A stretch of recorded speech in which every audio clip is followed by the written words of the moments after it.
We want to keep it that way. And finally, in recent history, a couple of miles west of here, there's a Roman road stretching north-south. And even hundreds of years after the Romans built it, or rather, after they paid or beat us into building it, it's always the way with these ruling elites, and taxed us to pay for it. So hundreds of years after that, it was still a worthwhile highway, with the result that when the Danes and the Angles and the Saxons were contesting for mastery of the people of this land, and more on the people in a moment, when they were contesting to see who was the boss, there was constant skirmishes in this area, and the first fortifications at Codna was a Saxon fort designed when they'd taken a bit of our land back off the Danish overlords. Each time they did that, they built another fort to make sure they could try and hold that land. And that's how Codna Castle came into being. See how this ordinary little place is so resonant of all our history, our people, generation after generation. There's nothing ordinary about it at all, is it? When you think about it like that. But then finally, and this is why I'm taking you through this brief history lesson, because there's some exceptional history, not in Codna, but if you're up on the big wheel, on the hills just over there. And that's Cresswell Crags. And the Cresswell Crags were inhabited 15,000 years ago. And the people who lived there then carved in the rock of the caves the bas-reliefs of the various animals around at the time. Huge deer or elk, bison-like creatures, bears, wolves, big birds. And they carved these, whether they were there just for decoration.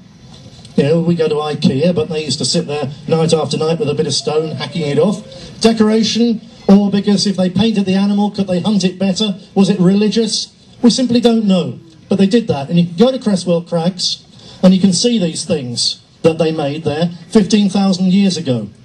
And there's a thing I wanted to play to you last night, but we couldn't get it down off the internet. There's a haunting, haunting tune on the internet. It's not really a tune, it's a melody, let's say. Go and have a look when you get home. Cresswell Crags. And they found a bone flute there. It's a 15,000-year-old bone flute. You can still play it. And they got on the internet a clip of this thing. And to listen to it in the dark, it sends a prickle up the back of your neck. Because that's something which your ancestors made and heard 15,000 years ago. And that is no exaggeration. Because if you read the latest identity, I won't go into it now because we'll all go to sleep in the sun. If you read the latest identity, I've got an article about the new DNA research on people in this country and how it enables them to show when people came here. And the result of that research blows out of the water this PC nonsense that we're all a nation of immigrants. We've all only been here for the last few hundred years. At the latest, some Celts who arrived just before the Romans. It's all nonsense. It's all shown to be nonsense. And the people who settled in Cresswell Crags immediately after the ice had gone 15,000 years ago, 2/3 of all of our blood, it's individuals, assuming that your grandparents were born in this land, 2/3 of your blood comes from the same tribes, the same people as were in Cresswell Crags 15,000 years ago. That's why this is our land, not anybody else's, because we're not a nation of immigrants. 2/3 of us, as individuals, have been here for 15,000 years. And almost all the remaining 1/3, they're only newcomers. They only came here in Neolithic times. They were the ones who brought farming. Mostly they came from Scandinavia. And it's very clear from this evidence now that rather, in fact, than the English only coming here after the Romans left, it's almost certain that the English, the people who became the English, were different, very closely related, ethnically and culturally, in many cases, to the Scots and the Welsh and the Irish. But the people who settled England were actually quite different from the people who settled the so-called Celtic nations, even at the end of the Stone Age. So the English aren't newcomers. The language may have arrived in Neolithic times, they don't know. Some of the overlords arrived as Saxons and as Angles, about 5% of us, that's all.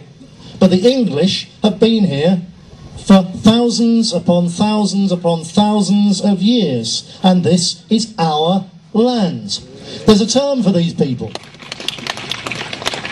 There's a PC term that's used, because they don't call them Aborigines anymore. People have always been in that land, because that sort of might be derogatory, because the Aborigines of Australia aren't the sharpest tools in the box, really and truly, and because they've taken to having things like alcohol in their society and so on, it's hit them very, very badly.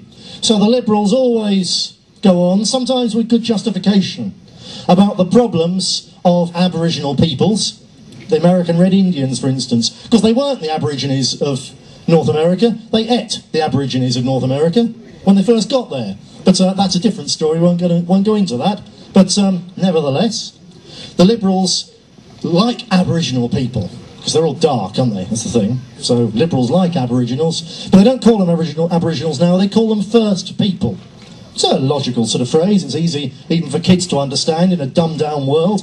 So they're First People now, so they're the First People of America, they're the First People of Australia.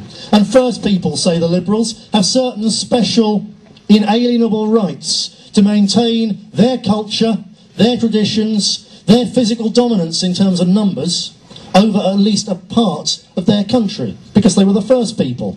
And yes, we agree with that 100%. For every people in this world, even tiny tribes of Amazon Indians who still have bones through their noses and hunt monkeys with poisoned arrows and so on, they've been there for thousands of years, and yeah, they should have rights way, way above those of loggers who want to destroy the rainforest, and gold miners who want to strip out whole hillsides just to make a bit more money and to put some more bling on rap artists. Of course, the first people of the Amazon jungle have extra special rights, even to say, you know, we don't want immigration. We don't want half-caste Brazilians moving in here. We want to keep our bit of jungle for us. And they got that right, the Liberals acknowledge, because they're the first people. But here's the point. We are the first people of this country, and we have those same rights.